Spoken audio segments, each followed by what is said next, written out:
Hi everyone, I'm Donna Jordan from Jordan Fabrics. Today I'm going to show you how to make a quilt, and it's called Oh Beautiful. And this is from the Quilt Factory. It's designed by Deb Grogan, and it's a Fab 5 pattern, which means it takes 1 yard of 5 different fabrics. Now, one of the fabrics is only going to be used on the outside border. And I'm going to use this very fancy large print for the border because I think that will look good there. Then we need 4 other prints that are going to be used in all the patchwork here. So we're going to need 2 lights and 2 darks. This is a collection from Robert Kaufman called Florentine Garden. It's got big flowers and metallic gold accents. Now, if you're using a different collection, a different group of colors, you just want to keep in mind that you need some contrast, like 2 different darks, and then keep those lights a completely different color so that the pattern will show up well. I always like to start by ironing each of the fabrics before I cut it. That way, I know that I can get nice, accurate cuts without any wrinkles. I'm going to go ahead and get all the cutting done. Now, I can't give you the sizes because it's not my pattern, but I've made a lot of the Quilt Factory's patterns and they're very easy to follow.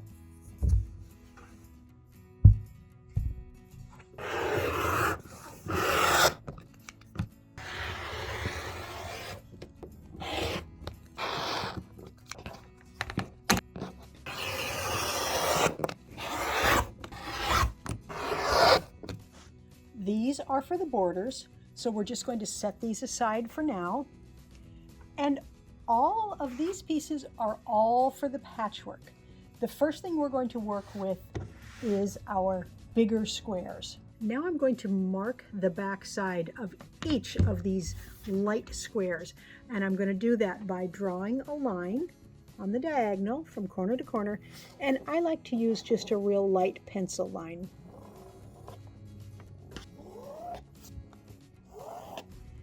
I'm heading over to my sewing machine, and I've got my dark squares and I've got my light squares. Now take one of the darker squares and one of the lights and put them right sides together, and we're going to stitch on both sides of that drawn line. Now my presser foot, it's a 1/4 inch wide, so it's very easy to go down the one side and then just spin it around and go down the second side.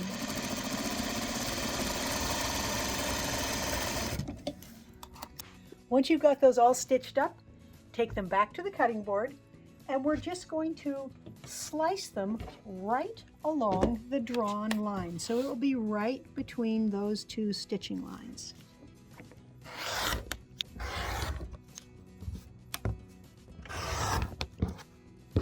Once they're all sliced up, we want to iron these open. The easiest way is to put the light fabric down, open it up, and I'm always kind of careful here because I want to keep that seam straight and I don't want it bowing or arching. And when you put that light fabric on the bottom and peel up, what happens is the seam allowances all end up going towards the darker fabric. All of these squares are going to get trimmed down and squared up.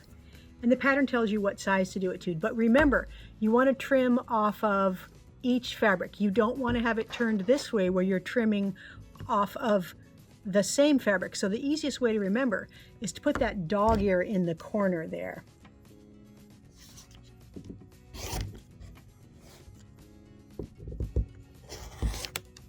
Then the only thing we have to do now is trim off this one last dog ear here with a little pair of scissors. Once we're done with the squares, the next step is to take these strips over to the sewing machine. Take one of the dark strips and one of these light strips, And we're going to make a strip unit. We're just going to sew these together all the way along one side. So when you've got a long strip unit like this, you want to make sure you don't stretch anything. So straighten them out. And then I usually grab it way far away here. You can pin it if you like, but that way neither the top nor the bottom stretches.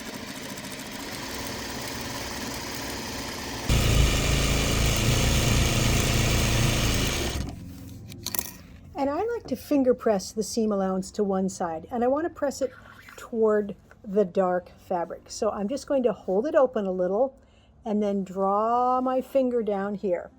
And this makes it real easy to iron it nice and flat. So I'm going to finger press this, and then I'm going to go ahead and stitch up all the rest of the light and dark strips into 2 strip units, just like this one. Even though they're pretty flat because we finger press them, we still want to use our iron. So I'm just going to smooth it out. And I like to look at my straight edge here and make sure I've got it lined up pretty straight. And then I use a dry iron and then some steam. Now we're going to subcut these, and we're going to do them in pairs. So I've got them right sides together, light on the dark, dark on the light, and it's pretty easy to line them up because the seam allowances are ironed in opposite directions, so you can tell if it's nice and flat there. And we're going to cut them at the same time because then they're going to be ready to sew when we take them over to the sewing machine.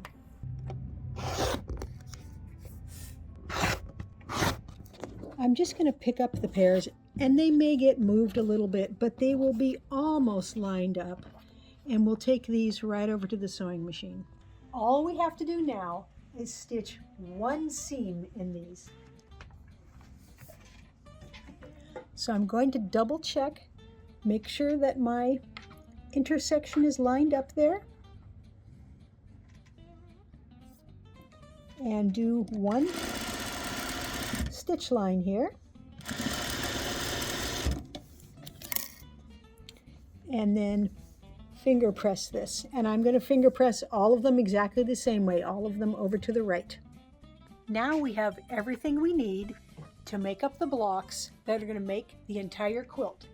We need 2 of these corners, and then 2 of these.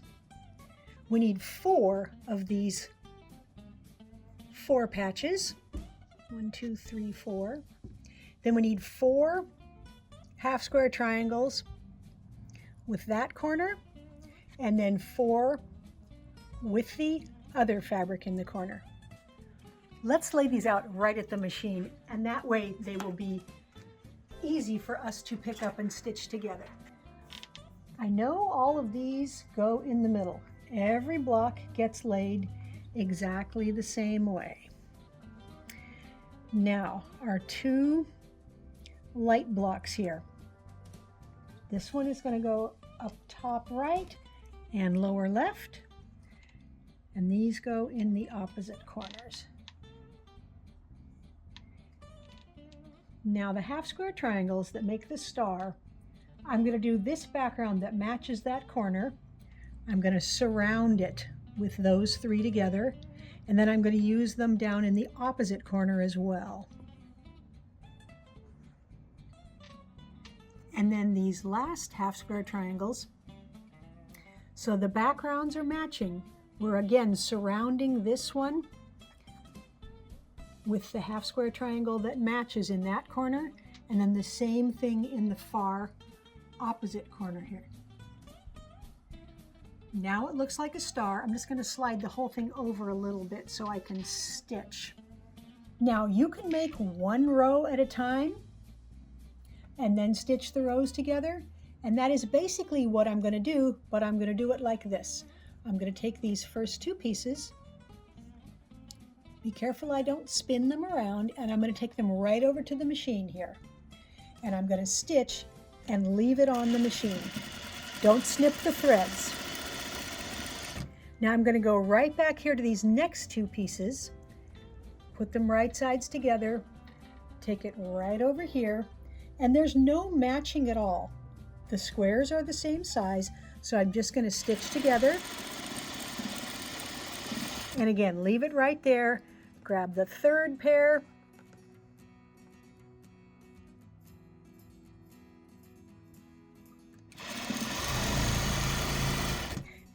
and then the last pair.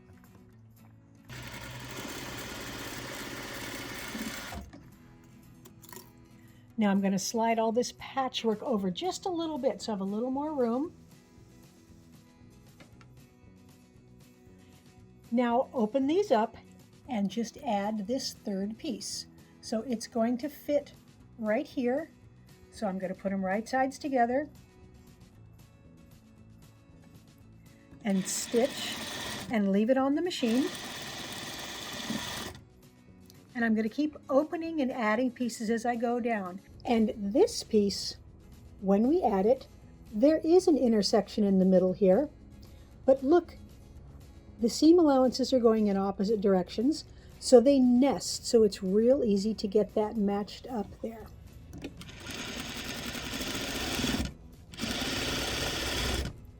Same thing with this piece.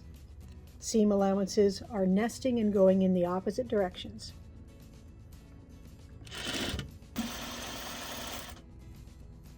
And here's the last piece in that row.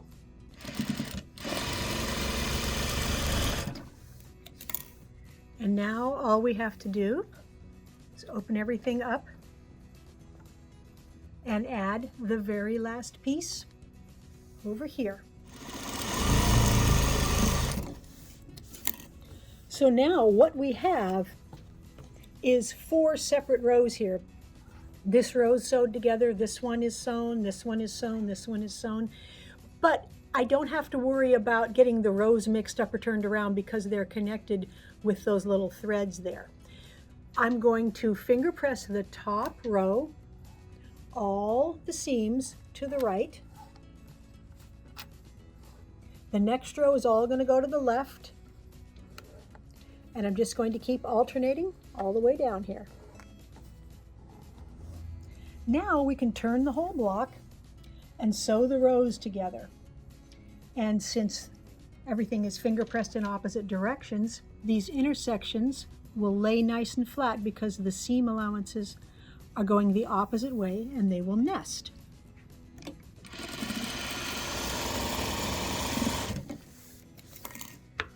Now just use the same procedure for this middle seam here.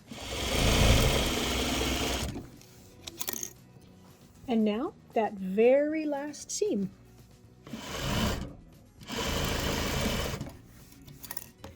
Now I'm going to finger press all of these seams, all going in the same direction. Then I'm going to take it over to the ironing board and give it a nice steam press. I find with a block like this that has a lot of patchwork that I like to iron it from the back side first, because then I can make sure that these seam allowances are actually going the way I want and I don't flip them. You don't have to do this, it is an extra step, but it does kind of squash them down a little better in the direction you want them to go. And then when I flip it over, I find that nothing gets flipped back behind there very easily. And I always like to smooth it out with a dry iron first, kind of feel that all the seam allowances are going the way I want. And then once it feels flat enough, then I'm going to start adding steam and then coaxing it back to square, because you know that can get distorted as you sew, and you can fix a lot of that with your iron. I finished all the squares and I'm ready to lay this out. Now there's only 9 blocks, so it's real easy to lay out. Just put every block facing exactly the same way, and that way you get your alternate lights in alternate corners. Now my lights look very similar, so you can't really see it, but once you get all the blocks laid out, all you have to do so that you can match up your intersections easy is take every other block and simply turn it upside down. So take every other block. Let's do this one. Flip it upside down. It looks exactly the same. Same with this one and this one, and I'll turn that guy up there. But then when you come to line these up, everywhere you go, the seam allowances will be going in opposite directions. Same thing here and here. And it'll be real easy to match all these intersections. So I'm going to go ahead and sew up all the blocks. And then remember these borders we cut earlier?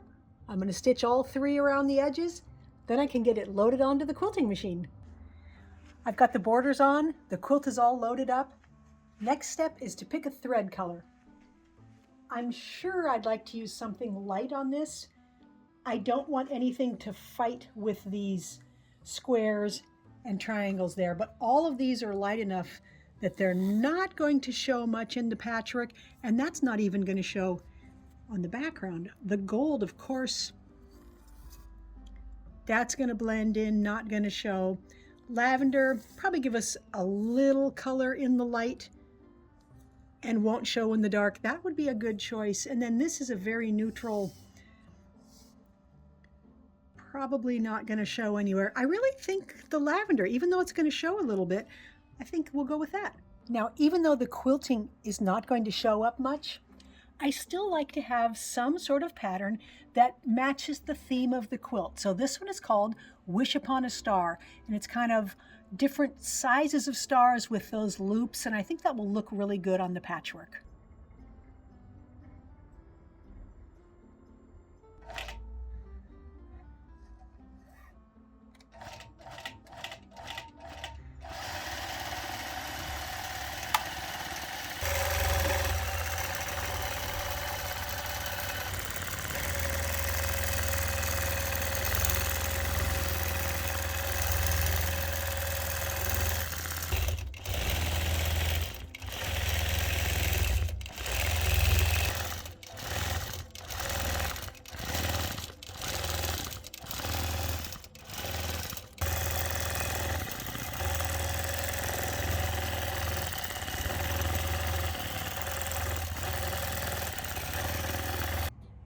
I have the Oh Beautiful quilt all finished, got the binding on, and I really like the quilting pattern. You can hardly see any of the quilting, it just blends in.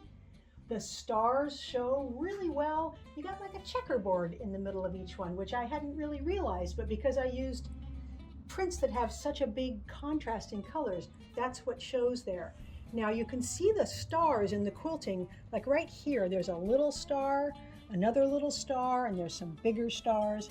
Now on the back side, you can see the quilting a little more because I used a darker aqua, darker green thread there. The binding, it's another fabric that matches, it's another coordinate, and I like how it's got the same colors but has just a little bit of contrast compared to that outside border. Now the finished size is 62 by 62 inches, so it's a nice throw size quilt. Thanks for watching our video today. We hope you enjoyed it. Now we are going to have another giveaway. I have a really cute baby quilt and matching pillow. So it's kind of an alphabet pillow, an alphabet quilt. Let's see. Here we go. It's got all the letters on it and just really cute old-fashioned little pictures. There's patchwork on the sides. We did a video that showed how to do this method. These are made with charm squares. Even the backing, just a sweet little old-fashioned print there. And there's a matching pillow, so if you are the winner, you'll get the quilt and the cute matching pillow. It's very easy to enter the giveaways. Just put your name and your email address in that link that's right below the video that says giveaway. Good luck. Now, if you like our videos and you want to support us, the best thing you can do is subscribe to our YouTube channel. That would really help us out. Happy quilting!